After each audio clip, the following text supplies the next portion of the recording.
La realidad es que nosotros sentimos que necesitamos, el equipo siente que necesita hacer un cambio, y en este caso fuimos bien profundo, porque no es cambiar pieza por pieza, sino poner un base nuevo, que eso es fuerte. Pero parece más difícil de lo que es, digamos.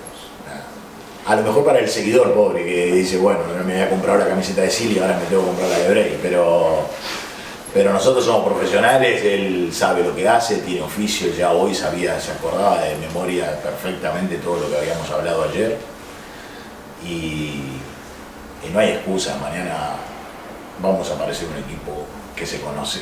Hoy el básquetbol, el equipo que no sabe utilizar los primeros 7 segundos de la posesión se va a ver muy limitado siempre en ofensiva, porque hoy las defensas son cada vez más duras, los físicos son cada vez más grandes, las estrategias, las tácticas son cada vez más finas. Vos lo nombraste a Carles Durán, es un entrenador estudioso, un entrenador que va como lo somos todos hoy por hoy, digamos, no solo él, su staff, y que sabe cómo es la jugada 1, la 2, la 3, la 5, la 8, y cómo es si un jugador va para la izquierda, para la derecha.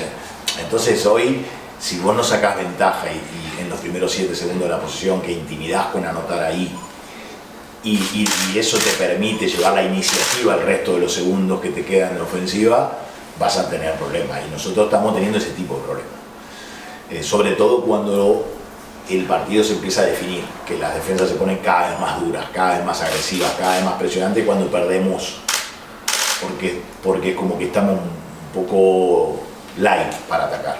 No somos verticales, no jugamos en el ataque rápido, fuerte.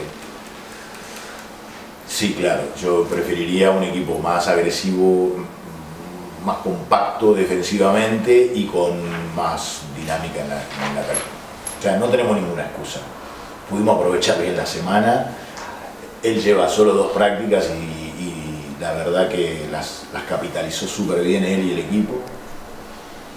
Seguramente mañana estaremos todavía con dudas, lógico, normal. Hay muchos cambios de golpe, pero trataremos de disimularlo con energía y concentración.